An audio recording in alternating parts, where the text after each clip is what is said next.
باید درباره تو خواهم کرد. بانوی مهربان، هر چه میتوانید بکنید. من میدانم شوهرم چنان غمگین است که گویی این حادثه برای خود او پیش آمده. مرد درست این است کاسیو، اما خواهم کوشید که دوستی میان تو و شوهرم چنان گردد که بود. بانوی مهربان، مایکل کاسیو هرچه برو بگذارد همیشه بنده وفادار شما خواهد. میدانم و تشکر میکنم. شما دوست شوهرم هستید. یقین بدانید که بیگانگی و دوری او از شما بیش از اقتضای مصلحت نخواهد. اما ممکن است این مصلحت دنباله پیدا کند یا از اندیشه های سست و بیمایه قوت گیرد یا شاخ و برگ‌های دیگر برآورد. چندان فردا وفاداری و خدمتم را فراموش کنید. این را گمان مبر. روی امیلیا که اینجا ایستاده کار تو را بر عهده میگیرد. شوهرم را آسوده نخواهم گذاشت. در هر کاری که پیش گیرد حاجت کاسیو را به میان خواهم آورد. دل خوش دار. وکیل تو مردن را خوشتر دارد از اینکه جانب تو را از دست بدهد. بانوی من، اینک سرورم که میآید. بانوی من مرخص میشوم. چرا؟ به من و بشنو چه میگویم. حالا نه، خوش نیستم. روی آنکه برای خود کاری بکنم ندارم. چنان که میخواهی بکن.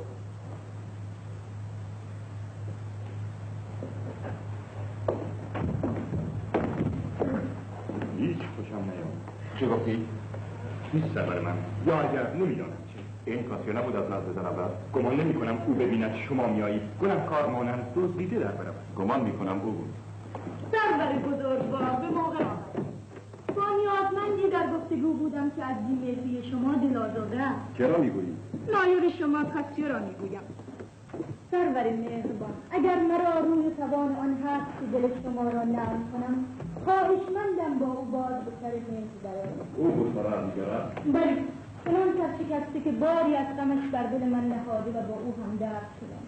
جان عزیزم، او را نزد خود بخوان. نه حالا دلتمنا، نازنینم، وقت دیگر. آیا به زودی خواهد بود؟ جان شیرین، برای خاطر تو هرچه زودتر ممکن شد. امشب خواهد بود وقت شام؟ امشب نه. پس فردا وقت نهار؟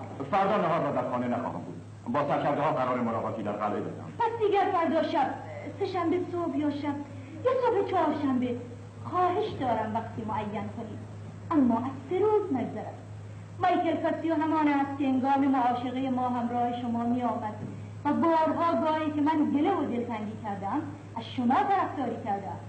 حالا باید این همه کوشش کرد که او را بر سر کار خود آورد. خواهش دارم از این گفته. هر وقت می خواهد از تو بیشتر ندارد. اکنون خواهش می کنم بزن. مرا هم رسید نخواهد. آیا می توانم نپذیرم؟ هرگز. سرورم خوش باش. جان دستمونا خوش باش. بدونی نزد تو خواهم آمد. امیلیا بیا برویم. میل شما. هر چه بخواهید فرمان بردارم.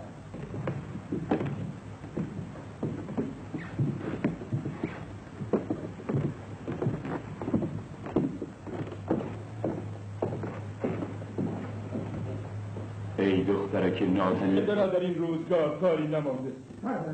ای ناپاک! بدان که باید دستگاهی محبوبم را ثابت کنی. دلیلی عیان بیاور وگرنه به بهای جان پاینده آدمی سوگند. اگر از سگی میزادی تو را بهتر بودی از اینکه گرفتار خشم برافروخته‌ام گردی. نهایت بنمایی چنان که به چشم خویش ببینم، یا چنان ثابت کنی که شک را در آن رخنه ناخونده‌ام کردن نباشد. وگرنه وای بر تو اکنون که به او تهمت زده و مرا در شکنجه افکنده دیگر نه خدا بشناخت نه پشیمانی بدان. از کرده های خود آسمان را حیران و زمین را حیران ساز که بیش از این بر لعنت و عذاب خویش نتوانی افزود.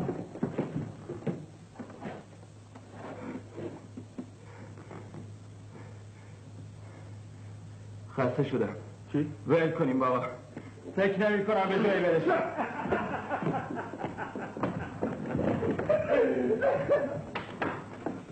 چیه زر دادی؟ من زر بزنم. من جیگر میکشم بیرون. الان 5 ماه این بیشرفا ما رو محضر خودشون کردن. مثلا امروز قرار بوده اجازه نمایشنامه رو بده. اینقدر اعصاب خودت خورد می‌کنی. آره گوره باباشون. اگه اجازه ندادم خودم میریم گوشه نمایش میدیم.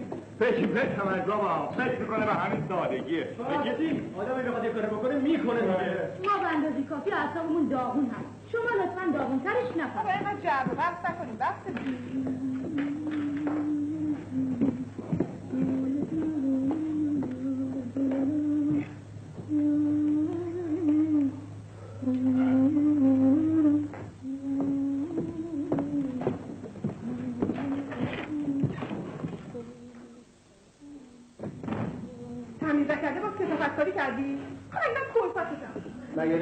سرورتم. سرور من؟ برای صحنه دوم پرده پنجم یادت رفته؟ گفته چی؟ چه داد میزنی سرور من سرور من سرور من؟ نمایشنامه رو دقیق بخون. دقیقا خوندم. کجا من داد میزنم سرور من سرور من؟ حالا یه بارم روی صحنه بگو سرور من. چه خبرتونه بابا داریم کار میکنیم؟ مثلا چی کار میکنی؟ جناب اوتلو تیکه ای رو که باید خطاب به شما بکنم دارم حفظ میکنم. کدوم تیکه رو آقای یاگو؟ یک منظور کرشتی و سعی کنید با شکیبایی گوش کنید. دمی پیشتر شب و جا از پای در آمده بودی و برای اسم شما مردی گونه دست خوش سودا شدن و نابرازنده. بله دمی پیش کاسیو بدید جار بابا کاسیو یه ساعت کفه مرگشو گذاشته و خوابیده. کاسیوش پایی گذاشت کار کنید. چه دردتون؟ بیچاره کمرش درد میکنه. خسته و پیش دفتر کار برگشته میخواد خستگی در بکنه. پس نمایشنامه اوتلو رو شکسپیر غلط نوشته. تو که این همه طرف کاسیو رو میگیری نکنه واقعا یه سر و سری با هم داری. شما برمانی بخشید، من هرگز به شما اهانتی نکردم، هرگز کاسیو را دوست نداشتم. خدا سوگند دستمالی را که به تو بخشیده بودم به چشم خود در دستم دیدم. زن پیمان شکر عالی بود. آقا بذارید بخوابی بخیر.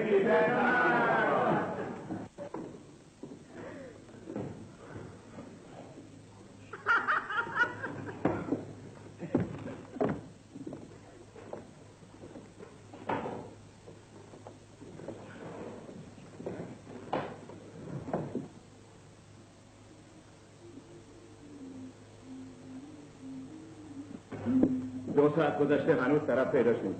کدوم؟ مگه چند تا طرف داریم؟ جناب کارگردان 2 ساعت ما رو گذاشته و هنوز خبری ازش نیست. بابا جون رفته دنبال اجازه نامه، مگه نمیدونی؟ 4 ساعت پیش رفته. بالاخره باید حالا میمد یا نه؟ گفتن آره اینا که هم پول نمیکشه. روزگار اجازه نامه آب نباش که نیست بذارن دهنشو نذارن. چرا چرم میفرمایید؟ قبلا تنگاشو با حضرات با کنده، فقط برای اجازه نامه رفته. بیانکا که نه تلفن واسه معشوقتون تنگ شده. گوله بقای بیانکا بهتر یه تلفن بزنید. منظورم کارگردانه. کجا تلفن بزنید؟ چه میدونم اون کوفخونه اسمش چیه؟ وزارت ارشاد اسلامی. ممکن نفر پشتم گوش واسطه باشه. تازه تلفن زدی. جوابشون چیه؟ همچه کسی این کناره برادر. فکر نمی کنم به جایی برسید. کلمش آیه نه باید که همش جدی رفتی تو جلد یاگو. همیشه خیال میکنی آخر سر پیروز میشی ولی آخر سر به دست شما کشته خواهم شد. مگه سرنوشت یاگو همین نیست؟ مگه سرنوشت من چیه؟ منم آخر سر خودم رو میکشم دیگه. از دست همه شماها، از دست این دنیای گندگوی کثافت. البته بعد از اینکه منو کشتید آقای اوتلو. خانم دلزمانم داریم بحث جدی میکنیم. خب بچه ها بهتره جای جر و بحثا یه دو صحنه دوم پرده اول بگیم. موافقی؟ من که موافقم. خوش ببینم. خوش ما شده؟ سب کن.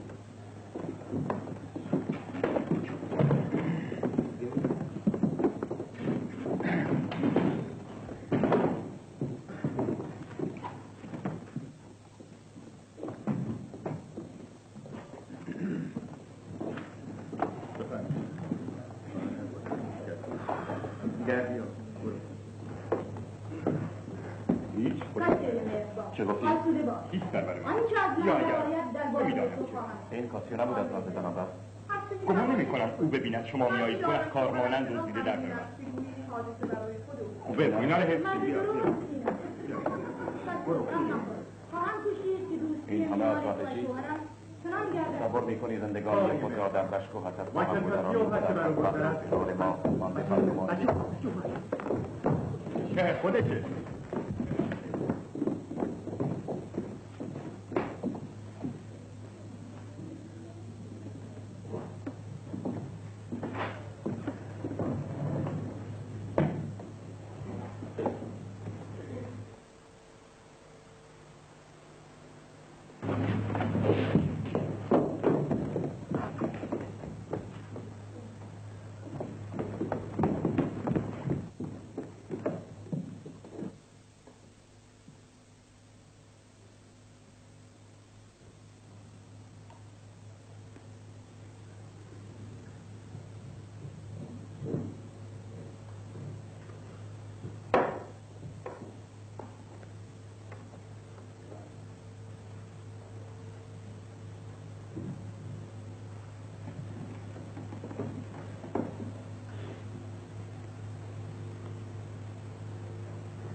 گرفتم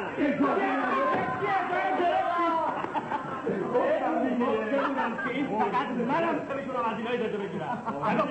گفتم بهتون که من فقط منم که میتونم خرید کنم. مگه میرم ها کجا گوش باستانی باشه. این قصه از پرده همونجور که بهتون گفتم اینا آدمای قشری عربی هستن که نیست با استدلال عربی. حالا بخون ببینید.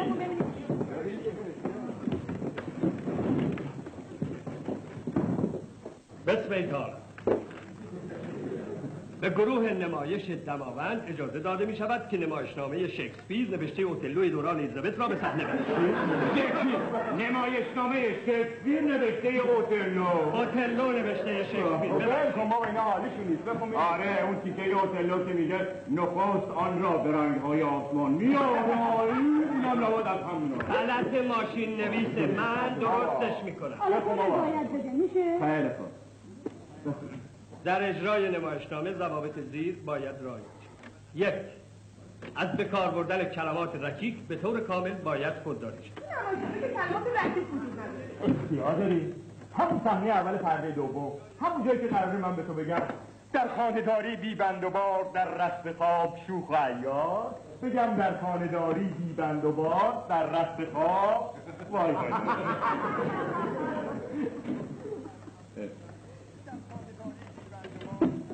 2. حجاب اسلامی به طور کامل باید مراعات شد.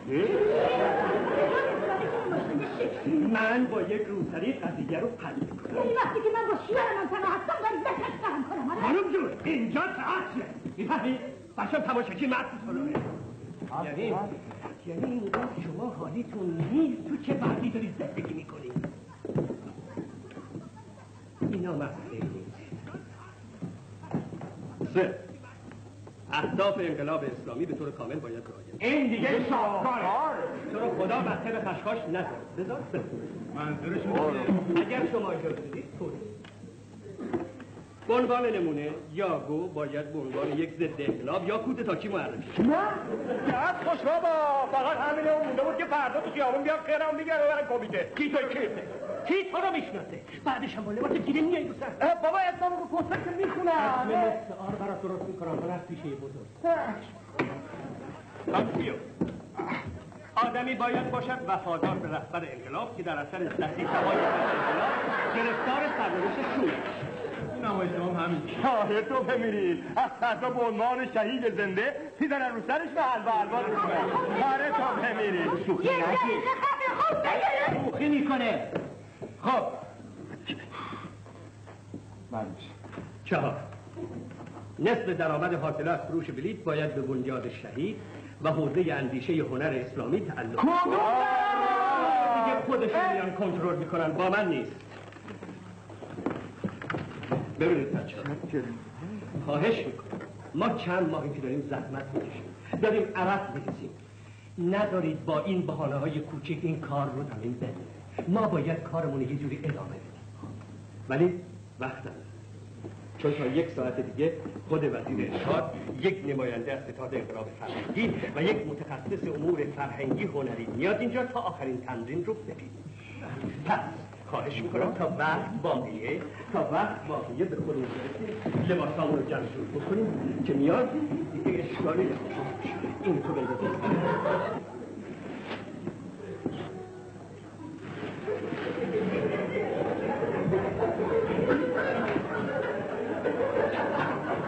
یعنی که تبدیل بشن به خواهر حسن‌اللهی؟ یواشه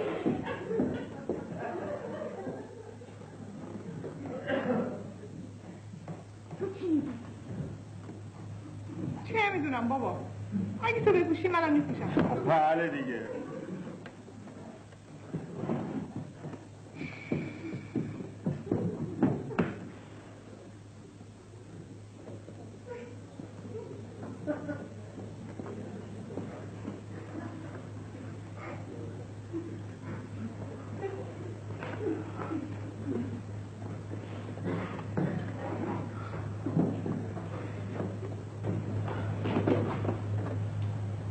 قریبی در دیدن قریبی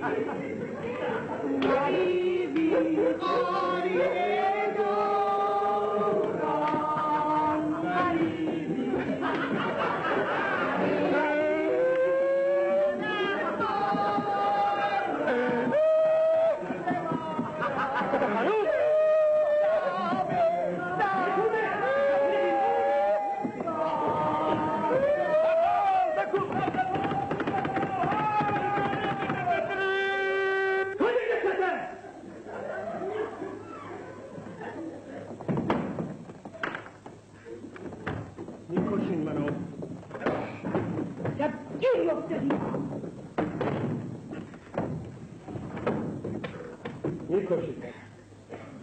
حالا بفرمایید من چیکار شما چون سرداری و انقلابی همون شنری که داری که گردن همه رو بزنم.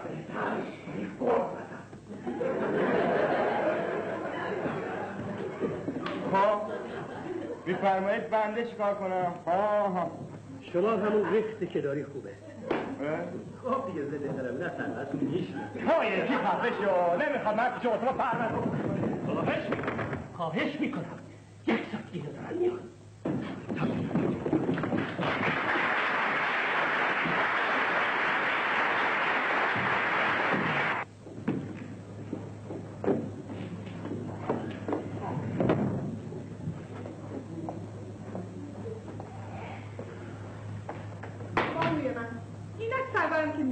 بانوی من نه چند دفعه من توضیح بدم تو مثل املیا حرف نمیزنی چون املیا مثل یک ندیمه ولی با مثل اینجا سر به پایین چه کمی هم مردونه تره چجوری بهت بگم که دیگر رو وقتی نیست چشم تو چشم بزن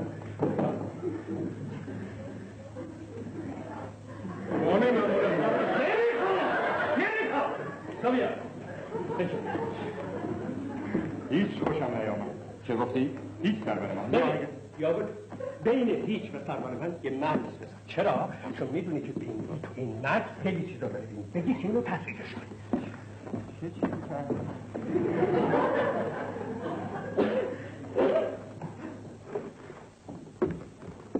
هیچ خوشم نیامد. چه گفتی؟ هیچ. من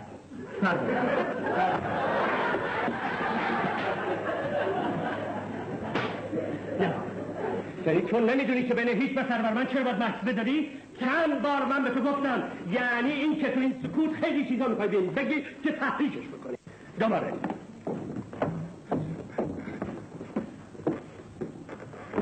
هیچ خوشم نیامد. چه گفتی؟ هیچ نمیخوام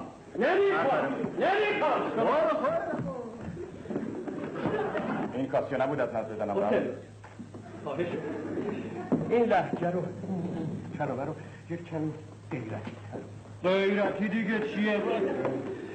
تو خطابت فقط بیارونی به همه دنیا هست بعدش هم قضیه یه ذره ناموسیه اصلا یه ذره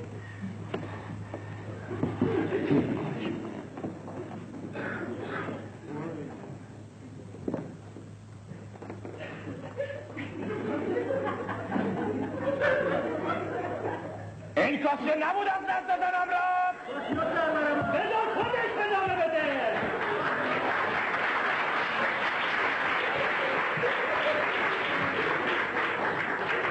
یقین دارم که خودش بود. چی؟ همین که در رفت؟ چی؟ همین که در رفت؟ کسی در رفتنه؟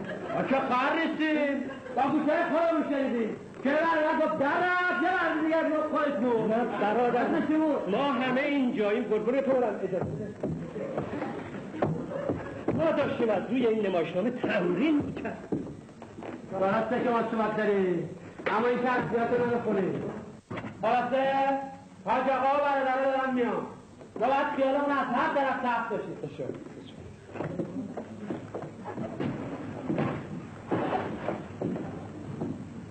برادره خواهرات هم فاصله بگیرن همچی دوره هم جمع شدن خیال میکنم باید کرسی خاله شونه برادره یه طرف و طرف خواهرم یه طرف حالا حالا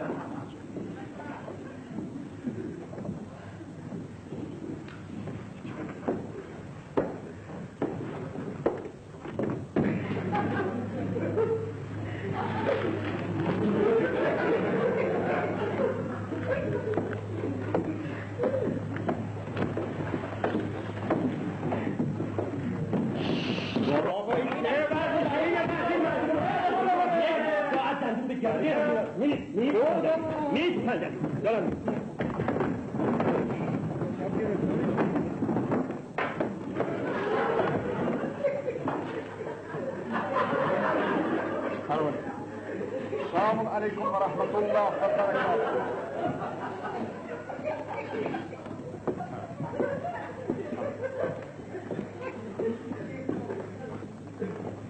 خیلی خوش آمدید حضرت حجت الاسلام. این خواهرات من ادامه کنید محمد میرسد تو که برای تفتره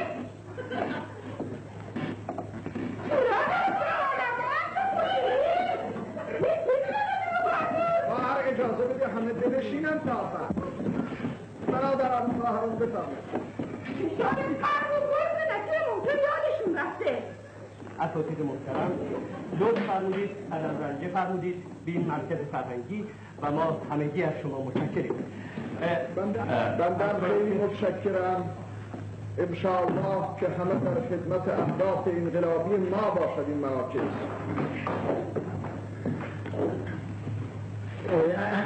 حضرت حجت الاسلام و مسلمین، آقایان از بازیگران بسیار مؤمن و مسلمان هستند که قرار است یک نمایشنامه بسیار بزرگ را در پیشبرد اهداف انقلاب اسلامی ما به روی صحنه بیاورند و از شما تقاضا کردند تا از حضورتون مستفیض و ارشاد بشوند. البته خود بنده محتاج استفاضه و ارشاد هستیم، ولی با بضاعت مزجات مختصری که داریم حتما دریغ نخواهیم کرد. متشکرم. برادران و خواهران قبول کردند که تمام اصول و ضوابط و هنر اسلامی رو بر پیشبرد اهداف ما رعایت کنند. بنده فضولتا عرض می کنم همانطور که قراره ما تکنولوژی غرب و شرق و فرهنگ شرق و غرب رو دقیقاً اسلامی کنیم، این هنر هم که 1 گرام غربی باید به صورت اسلامی در بیاد. انشاءالله که برادرها و خواهرها با راهنمایی شما توفیق حاصل کنند. اینا مثل که یادشون رفته تو مملکت اسلامی هم خیال میکنن چون اون افجه برادر اجازه بفرمایید. آقا فرمایشات دارن ها. بسم الله القاسم الجباری. با درود به امام امت و درود بر امت شهید سرور و درود به پاسداران گلگون کفر. از اینی که در جمع برادران و خواهران هستیم یک احساس الهی به ما دست می‌دهد. امیدواریم که به یاری هنرمندان متعهد جمهوری اسلامی، به کوری چشم استکبار جهانی، به پیروزی های هرچه بیشتری چه در جبهه جنگ اسلام بر علیه کفر و چه در جبهه های فرهنگ حق علیه باطل نایل بشویم انشاءالله. ابتدا عرض کنم که روحانیت همواره با فداکاری و تلاش عظیم ضامن سنگر جنگ و فرهنگ بوده است و هست و خواهد بود. عرض شود که بنده بعد از خواندن اصول کافی شیخ الاسلام کلیلی در محضر آیت الله بهجتی رضی الله عنه و بعد از به پایان رسوندن کشف المراد فی تجرید و شرح تجرید الاعتقاد در خدمت مرحوم شیخ احمد طبسی و بعد از قرائت دقیق تمهید القواعد در حوزه قصبه لنگرود، چندین سال هم در مکتب حاج ملا علی واعظ خیابانی در کهریزک علم دراماتیک آموختم و از این امر اسلامی اطلاعاتی دارم و بدین جهت عرض می کنم که درام و امر درام جزء واجبات شرعی که مثل تمام امور شرعی الزامات دارید. یعنی ساده‌تر عرض کنم غسل التماسی یک امر شرعی است که الزامات داره. درام نیست درست مثل غسل التماسی الزامات داره. الزامات درام اسلامی چه اصل باید داشته باشه؟ یعنی سه پایه یعنی سه اصل یعنی سه رکن، به زبون سریع سه پایه. منظور وحدت مکان و زمان و عمل.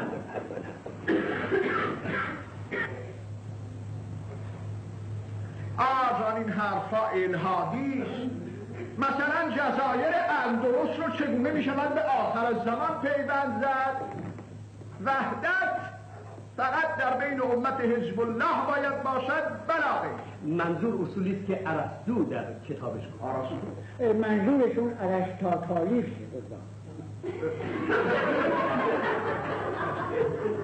این آقای کالیسی حرفا رو کجا گفته؟ در کتابش بوتیقا گفته. از اون الباطیقاست. بله بنده چندین سال پیش در محضر حضرت حاج میرزا صادق شمرانی این کتاب رو تلمس کردم.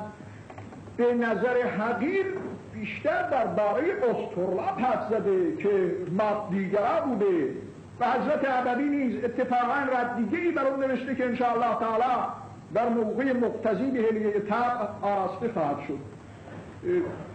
این کتاب کی نوشته شده؟ قبل از میلاد مسیح. بله حضرت عبدی اتفاقا به این نکته اشاره کردن که چون زمان نگارش این کتاب قبل از ظهور حضرت خاتم النبیین صلوات الله سلامه علیه بوده است جزو کتب ضاله است و استناد به اون به هیچ وجه مشروع نیست. پس اون سه اصلی که فرمودید چی شد گفتم؟ عرض کردم که درام ما درست مثل انقلاب ما به تمام کره زمین باید صادر بشود. از این جهت یک مسلمان مؤمن باید باشد که آخر سر جان بدهد، جوان بدهد، خون بدهد، هر چه که دارد و ندارد بدهد، یعنی جزء جند الله باشد تا درخت تراور جمهوری اسلامی هرچه بیشتر بارور بشود. این پایه اول درام. و اما پایه دوم درام یک ملحد یا مشرک یا محارب یا از یکی از گروه‌های الحادی باشد که باید به سزای اعمال ننگین و زشت خودش برسد، یعنی علاوه بر جزیه و قصاص و حد و تعزیر و سنگسار و اعدام انقلابی و غیره آخر عاقبت یک چنین آدمی در روز میزان نشون داده بشود که چهار بر اونها خواهد رفت تا مایه عبرت دیگران بشود. این پایه دوم درام. و اما پایه سوم پایه نشون دادن توابیمه که چگونه نور ایمان در اثر ارشاد برادران به قلب اونها تابیده از زندونها بیرون آمده به جمع مؤمنین پیوسته‌اند. البته لازم است که در درام همیشه سرافکنده باشند و خجالت زده باشند و از گذشته خود نادم باشند، ولی در درام نیز نباید توابین رو آزاد گذاشت. باید همیشه خدا چند پاسدار از جون گذشته مدام مراقب اونها باشد تا نکند که خدای نکرده از صراط مستقیم منحرف شده به وادی زلال پیوسته خانه تیمی تشکیل بدهند. حضرت بهاءالدین قرچداغی در رسالش موسوم به المعاصی کبیر فی کتاب صغیر به این امر بسیار زیاد توجه کرده. حضرت حجت الاسلام اساتید محترم، تمام مواردی که می‌فرمایید در اجازه‌نامه قید شده و دقیقاً مراعات شده. بنده به عنوان یک طلبه به منظور ارشاد آمده بودم. برادران اساتید هم تألیفات و فرمایشاتی دارن که می‌فرمایید. برادر استاد تاشمند ارشاد بفرمایید. البته بنده در آثار متعدد خود در مورد فن قصه نویسی، فن شعر، فن نمایشنامه نویسی، فن عکاسی، فن سینما و فن شمایل سازی به تفصیل سخن گفتم. خلاصه کنم، امر هنر هرچند ناشی از یک استعداد ذاتی و رعایت دقیق و فنی کاره، اما هنر نمی‌باشد، بلکه هنر وسیله برای تبلیغ، اونم در جهت اهداف متعالی جمهوری اسلامی ما. بنده میپرسم آیا با اجرای این نمایشنامه ما به این نتیجه متعالی خواهیم رسید یا نه؟ دیگه نمایشنامه برای هفته اصلی نمایشنامه اوتلو راجع به این مسائل به طور مفصل قبلا بحث شده. من خواهش میکنم که استاد ارشادشون رو اداره. روی این اساس بنده از استاد برادر تقاضا میکنم که همه ما رو متفق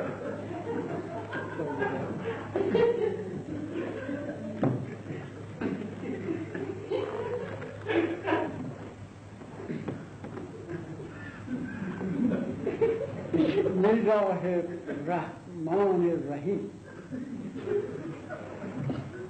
به نام خداوند که با قلم آموختن و بیان را به مردم یاد داد و با درود به ارواح پاک بزرگ اولیای الهی و با سلام بر امام بزرگوار امت، آرزوی مزید عمر، توفیق برای ایشان و خونهای پاک شهدای این دیار.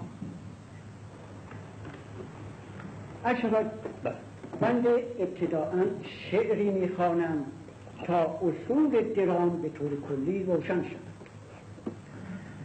یکی از حکما میفرماید حکیمان فصیحیم که شاگرد مسیحیم، بسی مرده گرفتیم و در او روح دمیدیم. حکیمان خبیریم که قاروره بگیریم، که ما در تن بیمار چو اندیشه دویدیم. قاروره گرفتن جزو کارهای آزمایشگاهی گذشتگان بوده است. همون کاری که امروزه اصطلاحاً به اون آزمایش ادرار میگن و صرفاً از روی رطوبات و رنگ و بوی ادرار نوع بیماری رو تشخیص میده. خود قاروره ظرفی است که بول بیمار رو در اون میریختند، این پیش طبیب میبردن. در یک متن معتبر عرفانی آمده است که ای کاش تو بیمار بودی من شکرش رو، ای کاش تو بیمار بودی من شکرش رو، تا آنکه مرا بر تو نمایند اماله.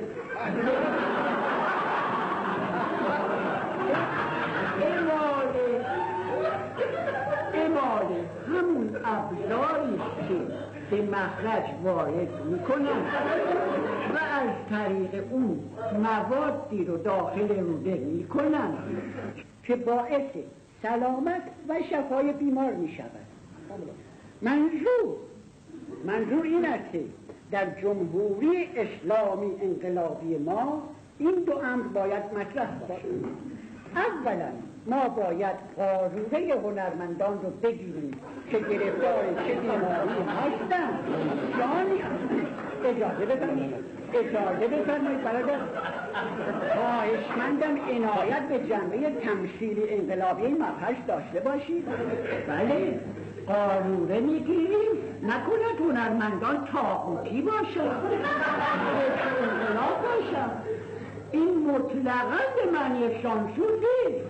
این یک امر طبیبانه است و ما حتما باید قاروره هنرمندان رو بگیریم. و اما شکرش رو که در کتب طبی قدیم بر آن خواص زیادی قائل شده اند تفر مایه نشاط روحی و معنوی بیمار است، باعث سلامت و دوام و قوام ایمان به جمهوری اسلامی است.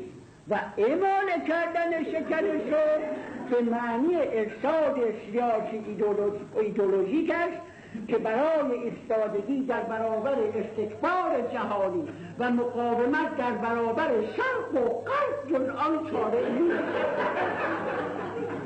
در مورد هنر تئاتر این امر مثل تمام امور دیگر امری جاری و الزامی. یا به زبان دیگر امری متعهد. یعنی همین که میخواه اجاره ما رو بگیرن همین که نمیخواه ما رو کنه برادران خوشبختانه چون مجلس مردانه است لازم است عرض کنم که مطمئن باشه که ما مطلقا وسایل کار رو با خودمون نیاوردیم. این برادران هم جز کتب ارشادی چیز دیگری با خودشون ندارن. خیالتون آسوده باشه. از ارشاد اساتید محترم خیلی متشکرم. اگر که اجازه فرمایید ما تمرین رو شروع بکنیم. بسیار. اسم اون نمایشنامه فرمودین چه بود؟ اوتلو قربان. میشناسم. نویسنده بسیار بزرگی. کمردیف والتر، اسلام شناس بزرگ آلمانی. در یکی از تواریخ گویا در کتاب التعزیر و القصاص خوانده بودند که گوستاو لوبون در اثر مشهورش فلاماریون این شخصیت رو بسیار ستوده و از اساتید بنام شمرده. کتابی تألیف کرده است گویا به نام استاد خاطر مبارکتون هست؟ بله، گویا به اسم هنر متعهد و شقاق در هنر غیر متعهد. Engage the art and discord in this engagement. اوتلو نویسنده نبوده حاج آقا، اسم نمایشنامه ایست از شکسپیر. بله بندم همین رو عرض کردم. برادر شکسپیر گویا اهل کتاب بوده.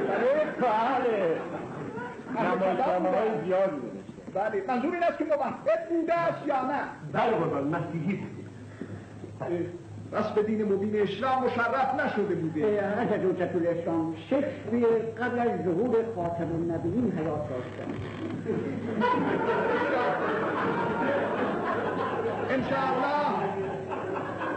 انشاءالله که در اون دنیا با شفاعت انبیاء و اولیاء و ما علمای اسلام بویژه امام امت مورد عفو و عنایت الهی قرار بگیرد. بسیار. اسم این نمایشنامه فرمودید چه بود؟ اوتلو. به نظر حقیر بهتر از خود شکسپیر در صحنه باشه. شکسپیر که نمایشنامه نیست آقا. چه است برادر؟ نمایشنامه نویس بوده. حالا چه فرقی میکند که نمایش در صحنه باشه یا نمایشنامه نویس؟ این امر برخلاف شعار امت همیشه در صحنه است.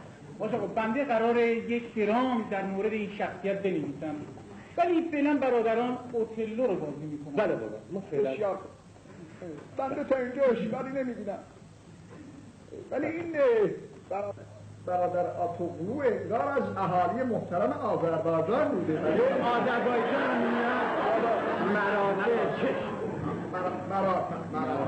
مراکش کشوری اسلامی و با جمهوری اسلامی و انقلابی ما روابط حسنه داره.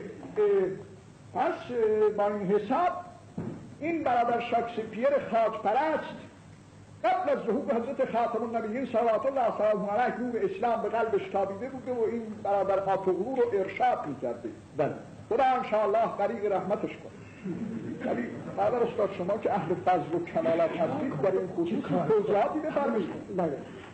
عرض که بله، چون خود بنده در امر تصویب این نمایشنامه رأی مثبت داده ام به خاطر خود اوتلو. خیلی متشکرم.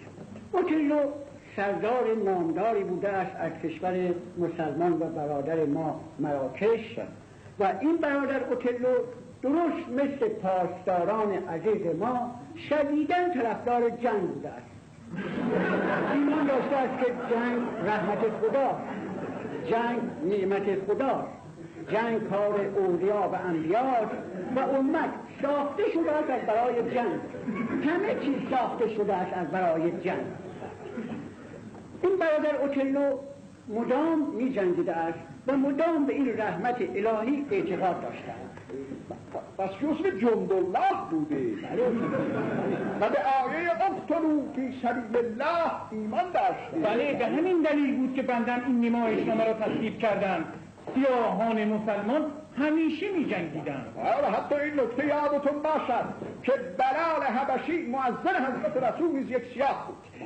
بی دلیل نبود حاج آقا که ما این نمایشنامه رو انتخاب کردیم، چون مسئله سیاه خیلی مهمه. بله بسیار مهمه. اجازه بفرمایید بنده نکته رو عرض کنم. بنده در کتاب معروفم هنر اسلامی ملاحظه بفرمایید هنر اسلامی در صفحه 32 این صفحه 32 بله آوردن حجر الاسود که بر گرد آن می‌گردیم سیاه است، یعنی همان رنگی که دلیل ستمکشی بخشی از بشریت در طول تاریخ بوده است. سیاه از نظر نژاد پرستان کل تاریخ زشت بوده است. در ادبیات ما نیز آمده است بالاتر از سیاهی رنگی دیگر نباشد.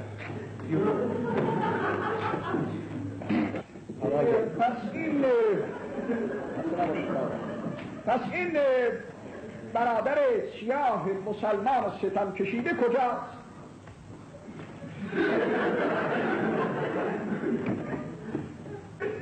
ایشون هستن. بنده در نزد مرحوم استاد بزرگوار حضرت سید کاظم سبزواری مطالب فراوان خونده و علم آموختم. حضرت سید کاظم سبزواری صاحب 4 جلد تألیفات نفیس هستند به نامهای خواص الجناب، خواص النبات، خواص الحیوان و خواص الانسان. مرحوم فرمودن که مراکشی ها سیاهند و این برادر که سفید است، در حالی که اون برادر پاسدار سیاه بوده. حاج آقا گرینش میکنیم. چی کارش میکنیم؟ یعنی سیاهش میکنیم. با رنگ سیاهش میکنیم. استغفر الله ربی و اتوب الیه. یعنی به خدمت خداوندی دست میبریم. نه آقا این گرین رنگیه که بعدم شسته میشه. پاک میشه. الحمدلله.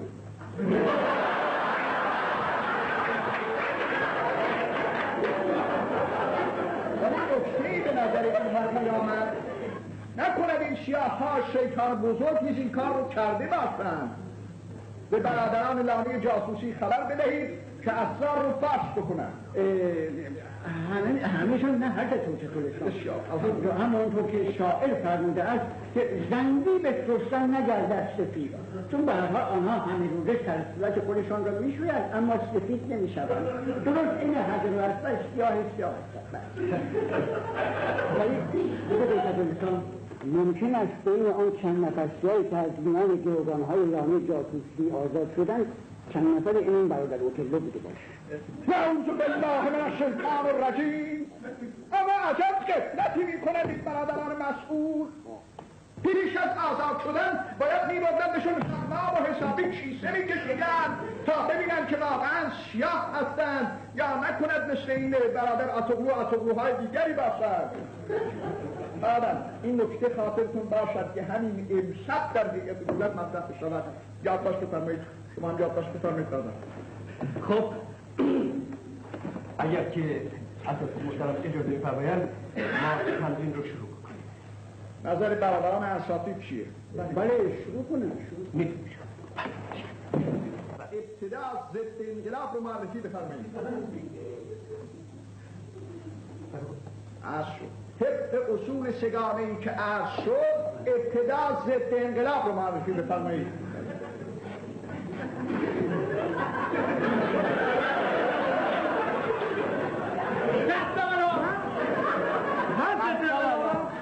من خودم تو انقلاب تو همه راهپیمایی شرکت کردم. مثلا تو انقلاب چی کار کردی؟ کاری رو که همه کردن. مثلا من به فرمان امام شیشه 50 تا بانک رو شکستم. تو چند تا شکستی؟ من 51 تا. چند تا سینما آتیش زدی؟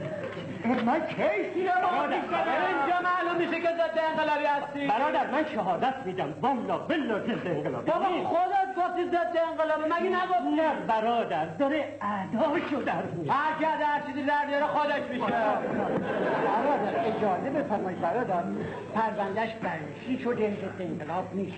خواهش می‌کنم ادامه کنید. حالا که شما می‌فرمایید رو چشم. اما حاج آقا شما شاهد باشین که ما به وظایف انقلابی خودمون عمل می‌کنیم. برادر متوجهم خیال تاسوده باشه. برادر خیال تاسوده باشه. بله حالا بسیار لابد این یکی برادر اون یکی برادر جزو توابین هستن. بله ایشون خداوند شما رو در کنف عنایت خودش پذیرفته و در رحمت رو الحمدلله به رو شما گشوده. قبلا عضو کدام یکی از گروهک‌های محارب بودید؟ بنده هیچ کاره بودم من بازیگر تئاتر. منظور حاج آقا اینه که در نقشی که بازی میکنید دارای چه نوع عقایدی هستید؟ من کاسیو هستم. چه اعتقادی دارید؟ یعنی قبل از اینکه نقش کاسیو رو بازی کنید که جزء توابینه قبلا چه نوع اعتقاداتی داشتید؟ الان خدمتتون عرض می‌کنم استاد، شخصیت شما رو یافو در ابتدای نمایشنامه دقیقاً تشریح کرده. خواهش می‌کنم که این تیکه رو بخونید. الان توجه کنید. ولی او منظورشون ولی او بس که مست نخوت و پایبند ابراز خویش است با سخنان پرطمطراق خاک در چشمشان کرد و آنهای پس این چه نوع توابیش دارم؟ توجه بفرمایید که یک ضد انقلاب داره راجبش این حرفو میزنه. پایین‌تر بخونید. به راستی ریاضیدانی بزرگ مردی به نام مایکل کاسیو اهل فلورانس که هنر سپاهیگریش همه یک مشت یاب است، در عمل هیچ دیدی آنجا قاصد انقلاب نیستم. با این سخنان شما واقعا جزو توابین هستید. ولی گذشته رو باید به طور کامل فراموش کنید که وسوسه و دسایش دشمنان خدای نکرده شما را از صراط مستقیم به وادی ضلال نکشانند. بسیار حالا بفرمایید لطفاً این خواهرم چه کارند؟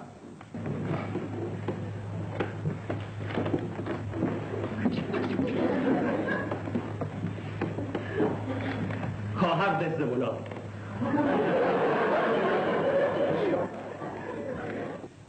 زن برادرشون جاگو اوتلو، زن برادر اوتلو. صحیح. زن شرعی با عقد کاملش. مبارک ایشان.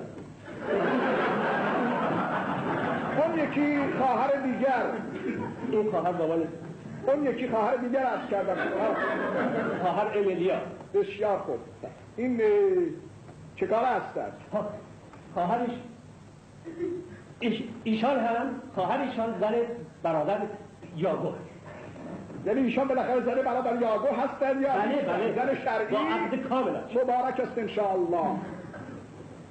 این برادر، اسم این برادر چه بود؟ کاسیو. بله این برادر کاسیو متأهل نیست؟ نه ایشون یک معشوقه دارم به نام دیار کاسیو متأهل.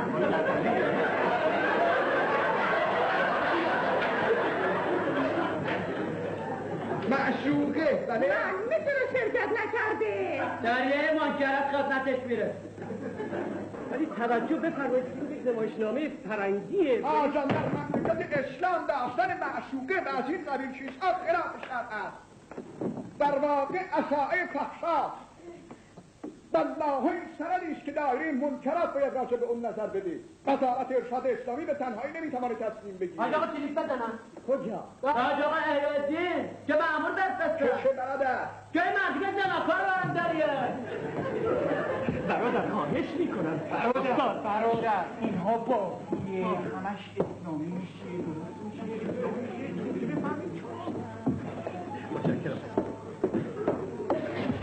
من شما تو بازی نیستم. این جدی میگم. چرا این طرف واسه عقابین باشم؟ ایجاب انگیز رو قاعده میزنم. بچه برام دایره ممکنه. حاج آقا من زن بچه دارم. زندگی شرافتمندانه دارم. معشوقه برای چه گرفتی؟ من کی معشوقه گرفتم؟ تو نمایشنامه اینجوریه. اجازه فرمایید من الان قربان توضیح میدم. حضرت حجت الاسلام اساتید محترم، ما قبلا این فکر رو کرده بودیم اساتید هم وارد هستند و چون میدانستیم حضور معشوقه خلاف شرع مبین است، این است که به طور کلی معشوقه رو گذاشتیم کنار و می‌بینید که معشوقه هم در کار. پس در نتیجه زن شرعی ایشون در نمایشنامه نقش بیانکار بود. زن من که بازیگر نیست.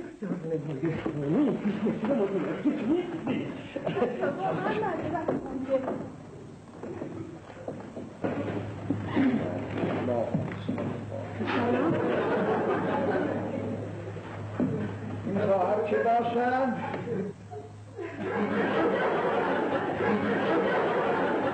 بیانکار. آره دیگه خیال میکنم تو دهانیمون نمیشه. من به عنوان یک زن انقلابی همیشه میفهمم بیانکار یعنی بیلکار یعنی چه همون که پلیس اسمشو گفتیم. خب دیگه خودشون که گفتن معشوقه. خودشون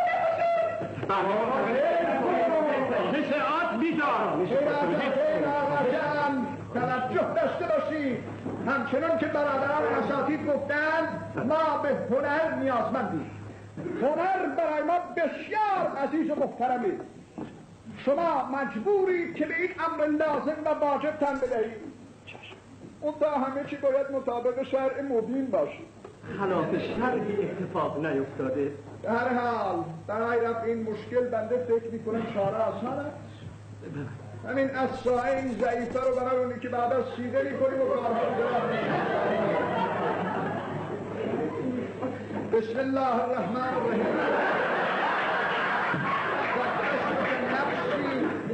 زبشت نفسی علی المهر المعلوم قبل تو تزویج علی المهر و نکاح فاتحت و الصلوات. مبارک باشه انشاءالله. خواهر این حبگان از آن شما بفرمایید دهانتون رو شیرین کنید. بفرمایید بفرمایید. در حبگان دیان از آن شماست. دهانتون رو شیرین کنید. مبارک الحمدلله طبق سنت نبوی و شرع محمدی در آمدند و کار درست شد. مبارک باشید.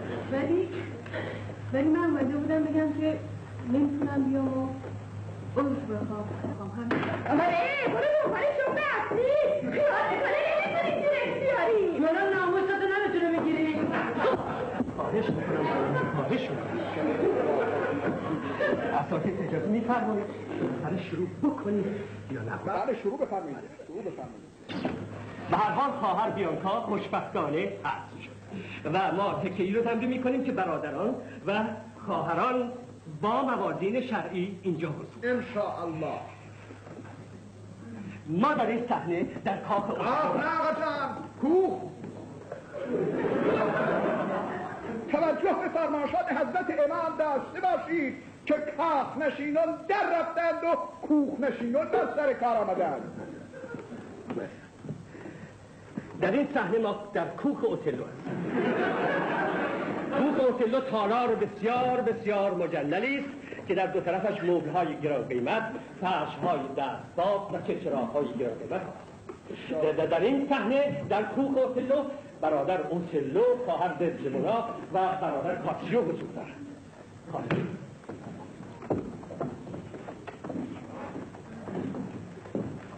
مایکل امشب مراقب کار نگهبانی باشید. بر ماست که در خوشی اندازه نگه داریم و از حدود آبرومندی در نکنیم. به یاگو دستور داده شده میداند چه کنه. با این همه خود شخصا مراقب خواهم. یاگو افسر بسیار شریف است. شب بخیر مایکل. فردا صبح زود سخنی دارم که باید با شما در میان. نازنین من بیایید. چیه من؟ نازنین من. آجا بنده نمیفهمم آجا. مگر این دو حلال و محرمه دیگر نیستن؟ چرا همونجوری که قبلا عرض کردم؟ خب چه حلال خودمون میگوییم نازنین من؟ این حرفا چی آقا؟ چی بگیم؟ آقا جان اینها همه درد زدگی فساد است. ما به حلال خودمون میگوییم عیال، ضعیفه، عورت، منزل و از این ولی در من چنین نیست. خود چنین نیست. باید طوری حرف زد که آتش شوق و شهوت در امت برافروخته نشود. نازنین من. بله دوباره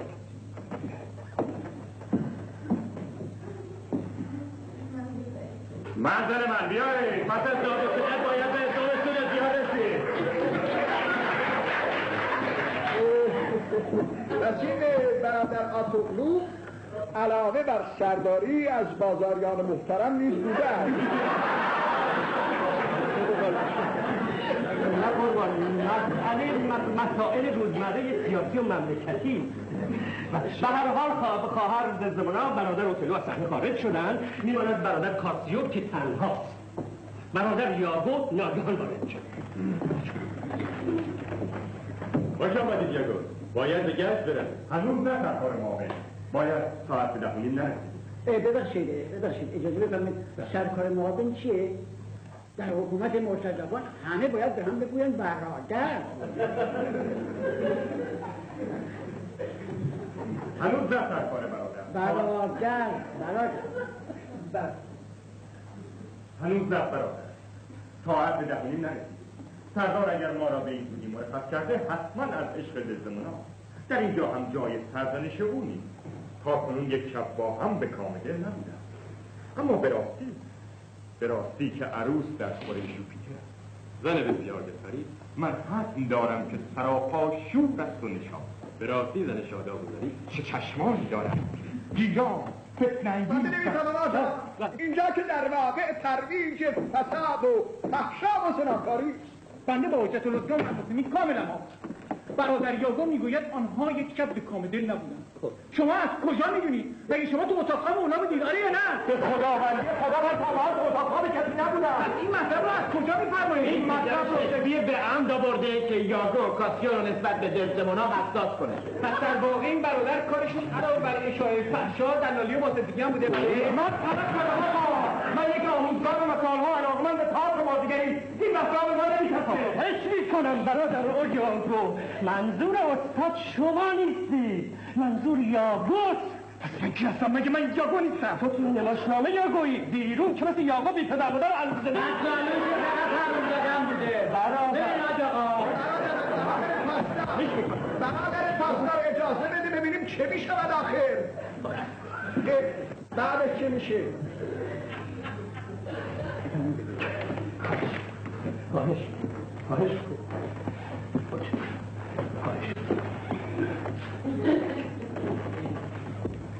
بسیار بسیار بر آنها خوش باشد.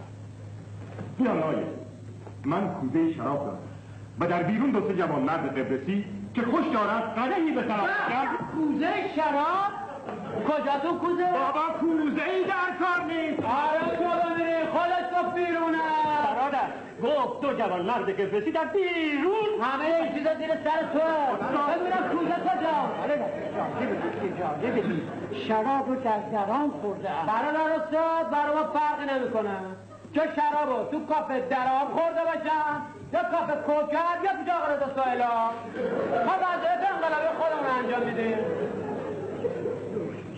باکن نه خبرده مگه دم آهنگری بخواد میکنی حالا تو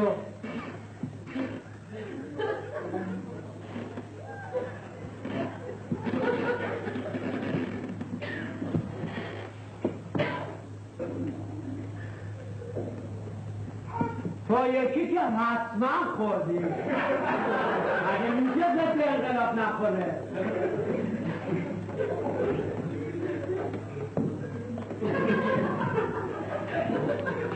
جناب حجت الاسلام باور بفرمایید این برادران و خواهران اهل مشکلات و منکرات نیستند. برادر جون در انقلاب تقسیم وظایف شده.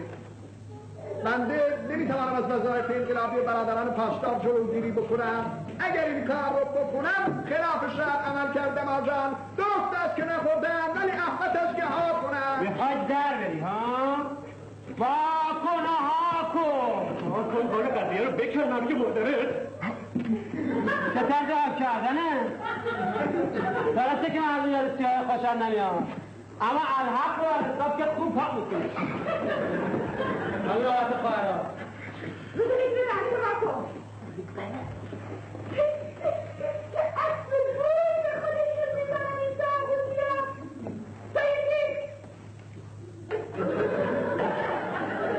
نه حالا که نخوردم بابا گونه پدرست آب رو خوردیده با شکلی یا بازیگر این که نشد کار جونمون به لرمون رسید. لا استدای عاجزانه دارم ما را از این کار معاف بفرمایید. خیر آجان خیر. از همین راه هست که ما میتوانیم جلوی فساد و فحشا رو بگیریم. ملاحظه بفرمایید که کمیته‌ای تشکیل شده است از ترکیب اعضای مقبل برادران خواهران دایره منکرات و وزارت ارشاد اسلامی که به این امور به طور مطلوب بپردازند و بنده از این بابت که کار این خواهران و برادران اینقدر دقیقه بسیار خرسندم. از برادر استاد تمنا میکنم در مورد این صحنه نظرات خودتون رو بفرمایید. به نظر حقیر بهتر است در این زمینه برادر استاد اظهار نظر بفرمایند. شما بفرمایید برادر. به نظر بنده این صحنه باید به طور کامل حذف بشه. چون از نظر درام نویسی فاقد ارزش‌های معنوی و زیباشناسی الهی. یعنی فاتحه نمایشنامه رو بخونیم و بذاریم کنار. منظور رعایت شیوه فرهنگ انقلابی ما. بله. بله میگه که دیگری در کاری. بله. بنده از حضرت حجت الاسلام و المسلمین استدعا میکنم که عصبانی نشن و ملاحظه بفرمایید که تمام اینها باید حل شود، اصلاح شود و خواهد شد انشاءالله. بنده یه پیشنهاد اصلاحی به نظرم خواهش. به نظر حقیق بهتر است که آن صحنه آخر که با موازین اسلامی و مقررات ناموسی همسازی دارد اجرا شود. نظر حضرت عالی چیست؟ به حرفی ندارم بعد استاد. اتفاقا در یکی از احادیث سابقه نیز خوندم که درام خوشتر است از آخر آغاز بشود. در ضرب المثل‌های عجم نیز آمده که جوجه رو آخر پاییز میخورن. میشمارنو میخورن. البته بنده در آثار متعدد خود ارج قرب زیادی به شخص شکسپیر گذاشتم و هم اکنون در کار تالیف کتابی هستم که ثابت میکنه شکسپیر عرب بادیه‌گرد مسلمانی بوده به نام شیخ زبیر که استکبار جهانی نام و آثار رو به تحریف کرده و به این تحریف همچنان ادامه میده. بنده در تحقیقاتم در مورد اثر معروف دیگر مرحوم شهید شیخ زبیر به نام روم و جولیت که در اصل همون رحیم و راحله بوده است به این نتیجه هم رسیدم که این دو بعد از عقد و ازدواجی که عشقشون اوج میگیره و این دو خانواده روم و جولیت هستن که با اعتقاد کامل به روابط نامشروع و نامزد بازی باعث میشن که درام میشه. بسیار درسته. در مورد اوتلو چی میفهمید استاد؟ بنده در تحقیقاتم که انشالله به زودی منتشر خواهد شد این نکته را یادآوری کردم که پیرایش و ویرایش متن این درام باید مبتنی بر یک ذهنیت زیباشناسی الهی باشه، چون این درام یک اهمیت قابل توجه داره و اونم دفاع از ناموس و حریم خانواده که بر هر مسلمانی واجب است. حالا میفرمایید ما چه خاکی تو سرمون بریدیم؟ اجازه بفرمایید برادر. ببخشید برادر اوتلو. تأمل بفرمایید. البته بی آنکه جسارت به آستان حافظ که حافظ قرآن بوده و هست بشود، شکسپیر را هم میتوان حافظ زمانه خود دانست. البته قرنهاست که مردم مسلمان و مؤمن ما با تفعل به حافظ بسیاری از مشکلات خودشون رو حل میکنن. بنده پیشنهاد میکنم حال بهتر است از این درام تفعلی گرفته شود تا چه خواهد استدعا میکنم از حضرت الاسلام شما این رتبه بفرمایید. از رو که بنده استفاده بسیار. بسم الله الرحمن الرحیم.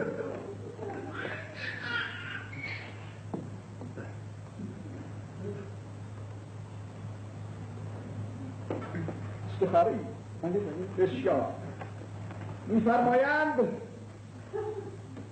در میان خواب از او شنیدم که میگفت دزد نانا بله هرچی میگفت دزدمونا نازنینم باید احتیاط کنیم و عشق خود را پنهان در بنده نمیدانم اینها حلال و محرم یکدیگر هستند یا نیستند. ولی خواب دیده. توجه بفرمایید حضرت حجت الاسلام. خواب دیده. خواب دیده.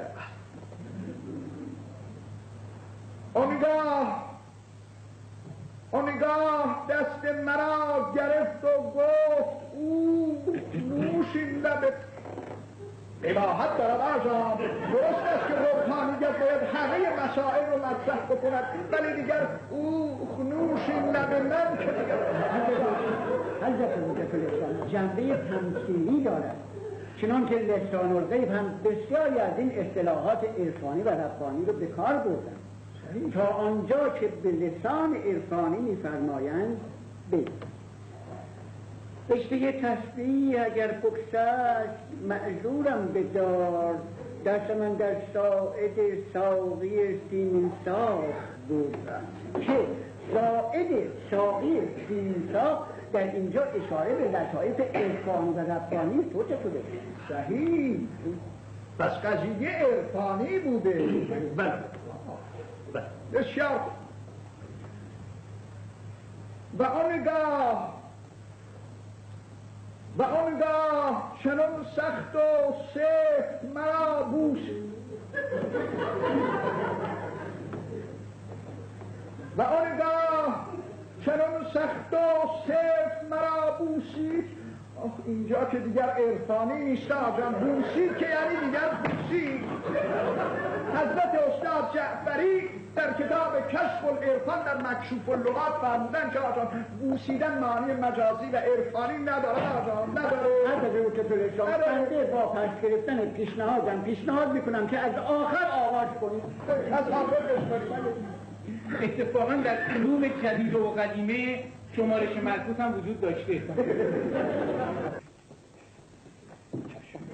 صحنه آخر صحنه‌های دوستان که رفع کمونیستیه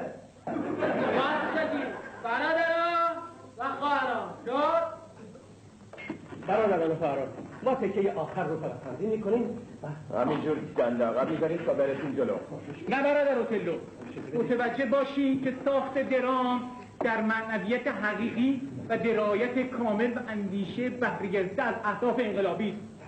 یعنی ما باید بفهمیم هسته هلو واقعا هسته هلو تا هلو رو بخوریم. هلو رو که نخورده نمیتونی هستش رو پیدا کنی. هنر انقلابی قبل از همه به محتوای سیاسی ایدئولوژی قضایا توجه باید کنه. آقا خود قسمت خوراکی هلو مطرح نیست. بنده در کتابم معروفم هنر اسلامی اجازه فرمایید در صفحه 104 این مطلب رو عرض کردم که در گفته نویسنده هر چه را که لازم نیست و در روند کلی داستان نقشی ندارد نباید به کار آید. منظور بنده از روند چیست؟ همان هسته هلو، هسته سیاسی ایدئولوژی قضایا. پس فایده هلو فقط هسته هلو.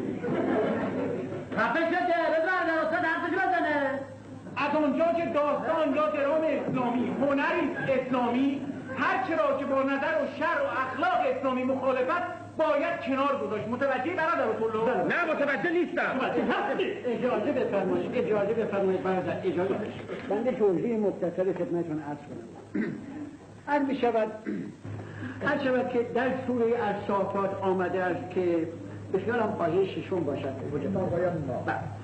آمده است که انا زینا سماء الدنیا بزینة الکواکب، یعنی ما آسمان دنیا را به زینت ستارگان و کواکب آراستیم. منظور این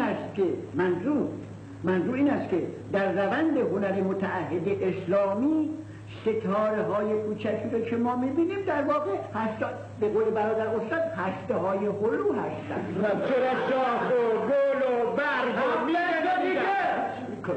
خودو قطعا هم جوگه. استاد ارشادتون رو اگر میشه خلاصه تر این تصویر هلو. به نظر برادر استاد کاملا درست است که ما ابتدا باید بفهمیم که آخر عاقبت قضیه به کجا ختم خواهد شد. و سلام فکرتا میکنم خواهران رو برد چه؟ گفتم باز بگید برادران و خواهران. برادران و خواهران، خواهش میکنم تکه آخر رو بگیریم که انشاءالله با اجازه نامه‌ای که قبلا صادر شده از فردا آخرین میزانسن ها. چی چیزانسن؟ میزانسن برادر یعنی این که دیگه همینجوری بازی نکنن، خوب راه بیفتن. مگه میخوان راهپیمایی کنن؟ برادر یعنی که خوب بتونن بازی کنن. اینو میدونه، ولی آقا حاج آقا تو کمیته دستور اکید دارن که برادر خودم به حاج آقا توضیح میدم. خیال داشته باشه برادر. شروع کنیم یا نه؟ بهتره اصلا تمومش کنیم. نه برادر اوتلو، تازه داریم مورد اصل مطلب میشه. تمرین رو حتما باید ادامه داد. چشم. برادران و خواهران، تکه آخر رو که فردا به نمایش نامه میگیریم و خواهش میکنم برادر اوتلو شما با آرامش کامل انگار که در حضور تماشاگران هستید این تکه رو اجرا کنید. تشکر میکنم برادر اوتلو. خواهش میکنم.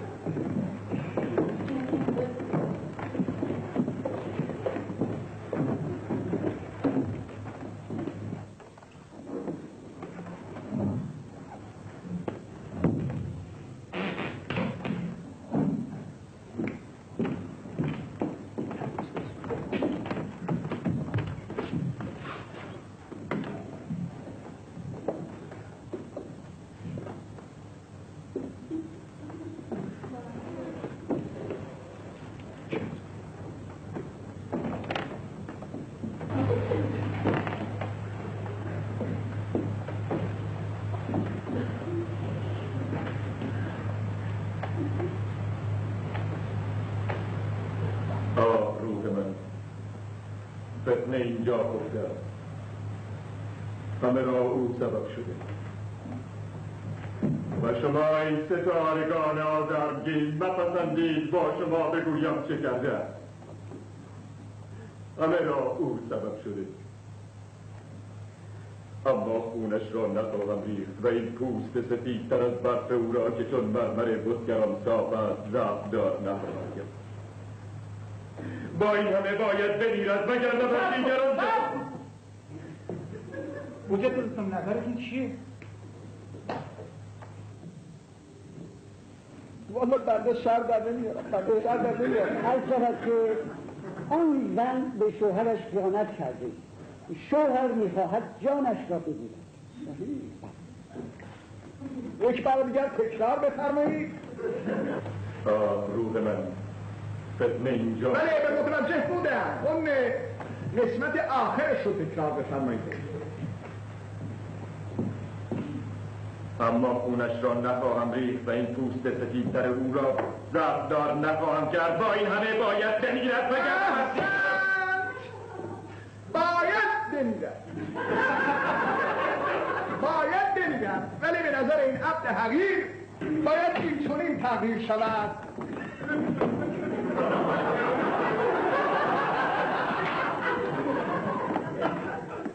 بسم الله القاسم الجباری.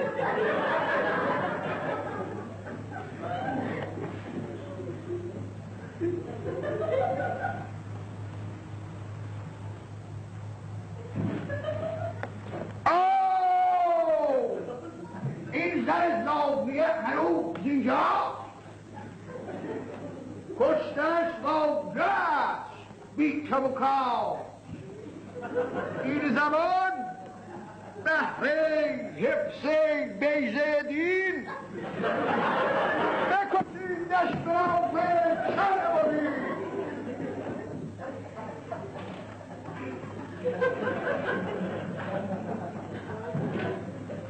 نظر اساتید چیه؟ بنده همین نظر رو در تحقیقاتم عرض کردم بابا. تازه صدای بنده گرفته بود. ولی چگونه میمیرد؟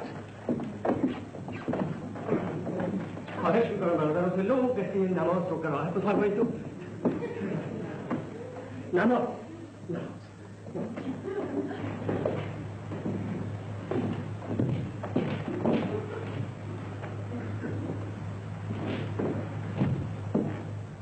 دست منا امشب نماز خانده ای؟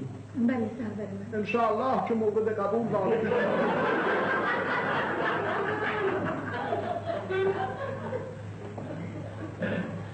اگر مرتکب گناهی شده ای که از آن به درگاه خداوند توبه نکرده ای همین دم طلب آمرزش کن. مگر این خاص پرست ها بعد از نماز طلب آموزش نمی کنند؟ اینا که این چیزها نشده ساج آقا. برادران خواهران بله بنده تا 1 ساعت دیگر باید در هیئت دولت درباره اعزام به جبهه جنگ حضور داشته باشم. خواهش ندارم خلاصه بفرمایید. خواهش میکنم این دقت رو توجه. چشم.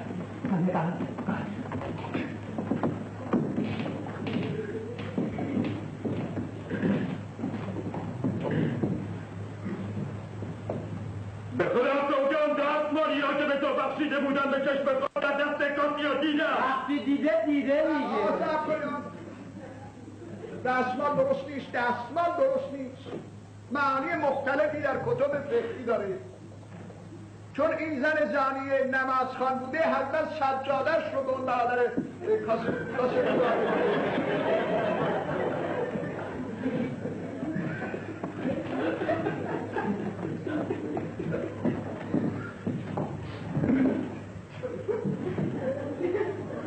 به خدا سوگند سجاده ای را که به تو بخشیده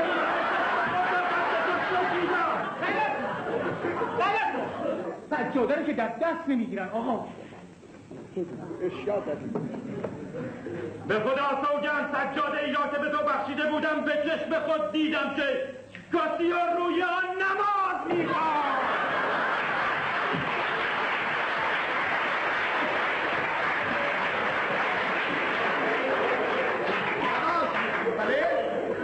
بنده عرض کردم که باید مواظب کذابین بودم. از یک طرف مرتکب زنا می شود، از طرف دیگر روی سجاده زن زانیه نماز می خواند. این که به نفع ما با استفاده الان می شود ریاکاران را اجهاد کرد. بسیار خب اگر نظر شما اینطور است بسیار. بعدش چه میشه؟ بعدش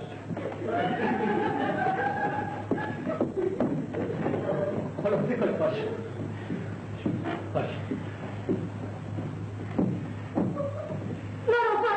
اگر دست و پا بزنی سب کن زن زانیه مقدسات اسلامی باید به سزای اعمال ننگینش برسه.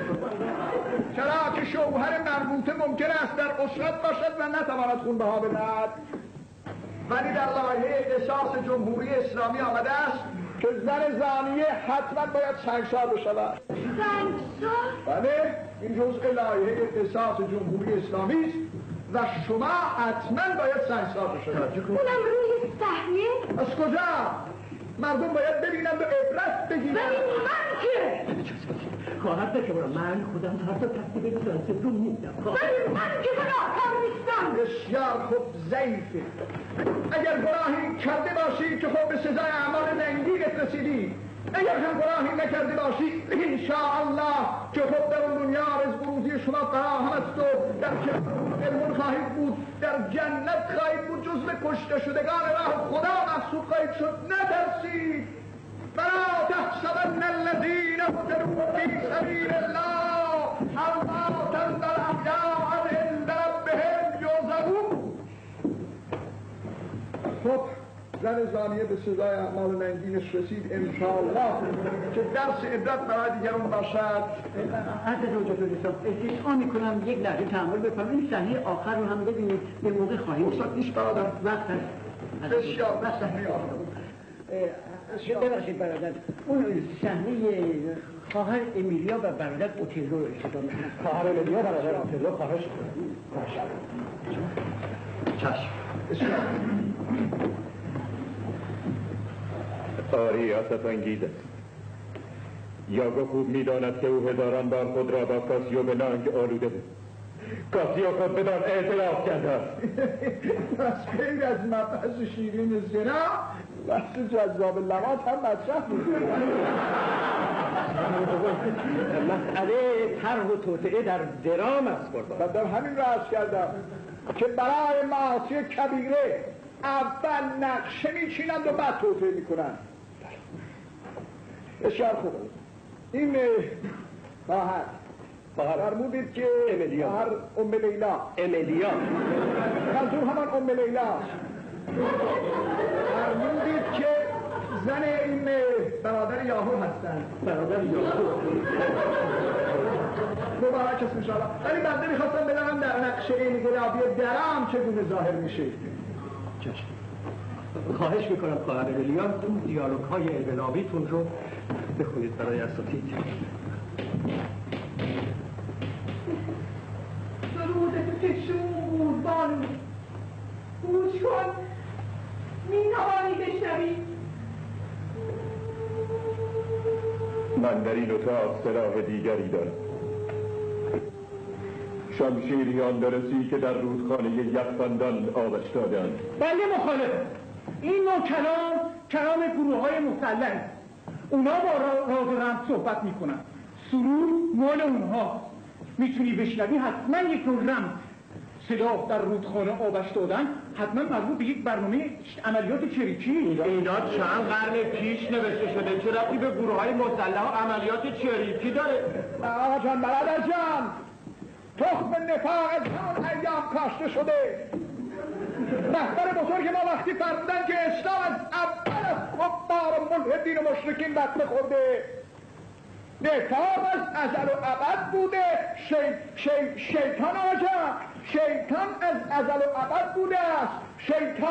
شیطان بزرگ یعنی همین افکار، یعنی رد کردن، یعنی در اصطلاح چه میگوید؟ یعنی کد، یعنی به اشاره راز و رمز گفتن. حاجی آقا میخواین کلیپ بزنم به برادران لونه جاسوسی اسناد و مدارک هتل فلان شدن بیارن اینجا؟ برادر اون که خیلی وقتش که مرده. چی رو مرده؟ مملکت ضد انقلاب چرا گنده نشسته اینجا؟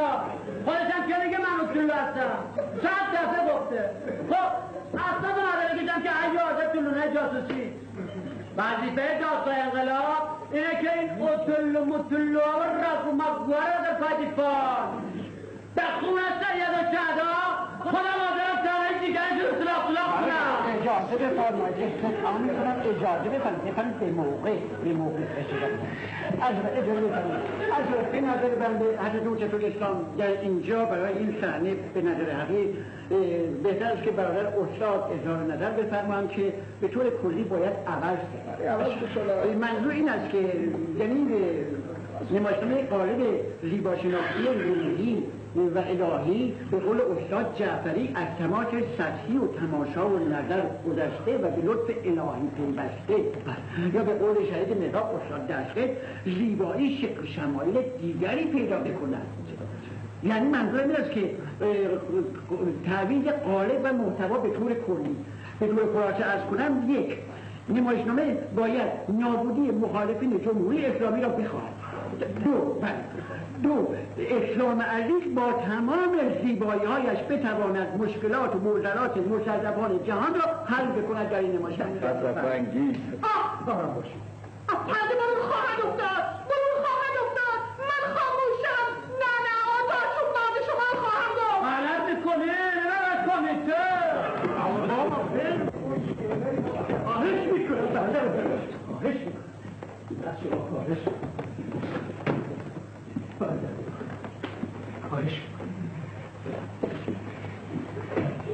خواهش میکنم.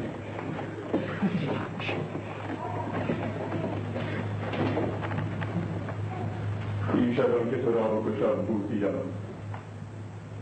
راهی جزی نیست که هنگام کشتن پیش نیز ابتدا تو را ببوسم و سپس جان بکشم. غلط. حاجا با شما یه چیزی بگید. والا بنده چه میدونم؟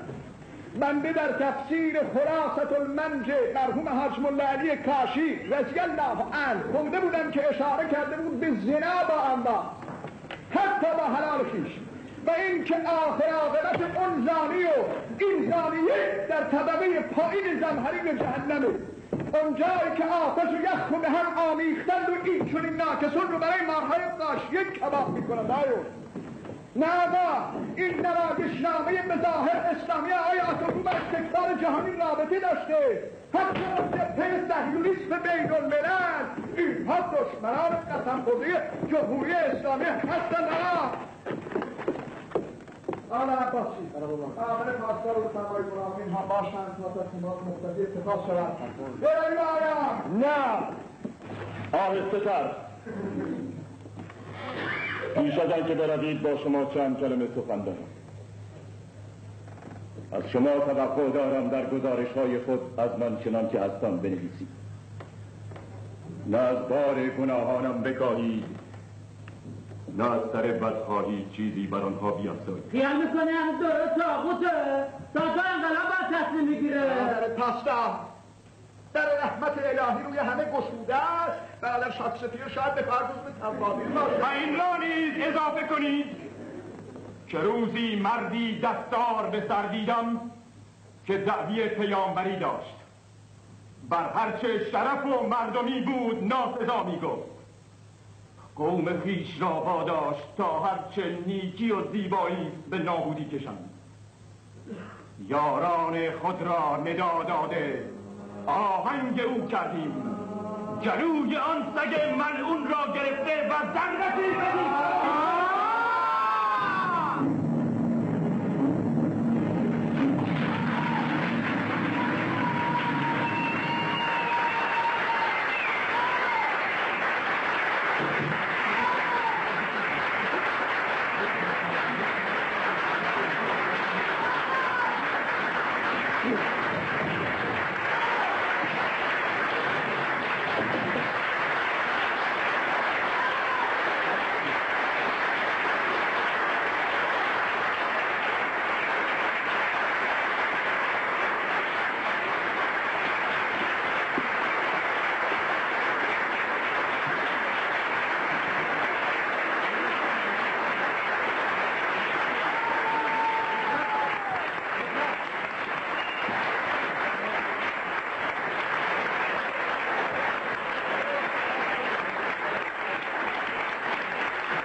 آقای دکتر سعدی هم اینجا از ایشون خواهش می‌کنم تشریف بیارید.